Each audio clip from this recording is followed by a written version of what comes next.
យាយខ្ញុំលើថានៅក្នុងទន្លេហ្នឹងមានបិសាចធំធំរឿងព្រេងតាំងពីដើមហើយចៅកាលពីព្រេងនេះក្នុងទន្លេមានបិសាចទឹកមករញ៉េរញ៉ៃរាល់ឆ្នាំធ្វើឲ្យមានទឹកជំនន់គ្រប់ទីកន្លែងហើយប្រហែលឆ្នាំកន្លងផុតទៅអ្នកក្លាហានថ្មីពួកគេក៏បានមកដល់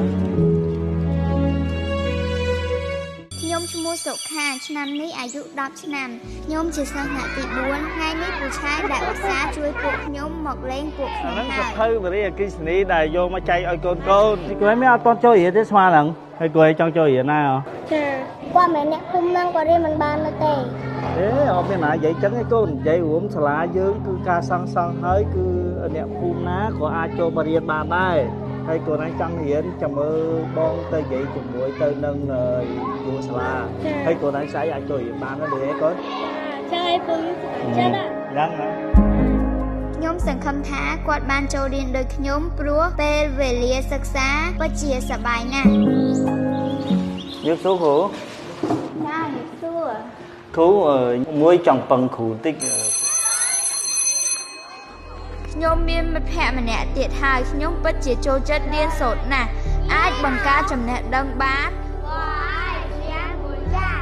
ហើយអាចរៀនភាសាចិនដែលខ្ញុំចូលចិត្តបានទៀត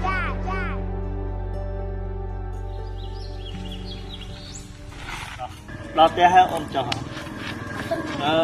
ចូលមកមួយចូលមកអត់អីទេអ៊ំខ្ញុំមកលេងភូមិហ៎ហើយភូមិយើងឥឡូវដូចជាផ្លែធំហ៎អ៊ំណាចាផ្លែខ្លាំងណាស់ក្មួយឥឡូវនឹងនាំក្មួយទៅមើលទេសភាពតអមទៅទាំងអស់គ្នាអញ្ចឹងចារីចម្រើនណាភូមិយើងឥឡូវឃុំយើងស្រីគោយើងឥឡូវហ្នឹងគឺរីចម្រើនសម្បើមហ្មងនៅឃុំស្រីគោយើងឥឡូវជិមជ្រូកជិមគោជិមមាន់បានច្រើនដល់ឥឡូវអូល្អអញ្ចឹងនេះផ្ទះហ្នឹងមិនថាធំអ៊ំមេភូមិក៏មានសំឈឺអត់មានអ្នកជួយទេអ៊ំអូអត់អីទេគួយយកទៅដល់សុខភាពអត់ចាំអ៊ំជួយខ្ញុំខ្ញុំអញ្ចឹងអ៊ំមេភូមិទៅជាមួយគាត់ទៅហើយខ្ញុំទៅមណ្ឌលសុខភាពទៅប្រាប់គេអញ្ចឹងណាមួយណាកុំភ័យព្រោះខ្ញុំខាងហ្នឹងពេទ្យប្រាប់ពេទ្យហើយមណ្ឌលនៅនេះមួយឆ្នាំកើតបានតែ80ទៅ90នាក់មួយអីភ័យធ្វើអីបាទកូនបានសម្រាប់ជោគជ័យហើយបានកូនស្រីណាមិញអូនបាយទៅណារូបបែបមានសុខភាពហើយអូនស្រីស្អាតដូចផ្កាអញ្ចឹងខ្ញុំសង្ឃឹមថាគាត់មានសុខភាពល្អខ្ញុំនឹងមើលថែប្អូនស្រីដូចពូឆាយមើលថែភូមិថ្មីអញ្ចឹង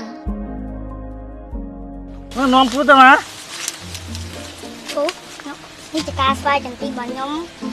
ចង់ឲ្យពូមើលរបស់ល្អមួយអូយធំហ៎ល្អណាស់ផ្លែនេះមានក្រុមតែមានដើមចន្ទីហ្នឹងទេមានដើមចេកទ្រូងមីហើយឆ្នាំហ្នឹងបានផលច្រើនណាស់អូល្អណាស់តិចទៀតខ្ញុំបែកគ្រាប់ផ្លែចន្ទីឲ្យពួកឯងយកទៅផ្ទះចឹងហើយឲ្យពូហើយដល់ពេលពូមានកដោណាឲ្យចឹងខ្ញុំចង់យកកដោពីពូហើយចង់ឲ្យពូនាំខ្ញុំទៅលេងវិរិយអគ្គិសនី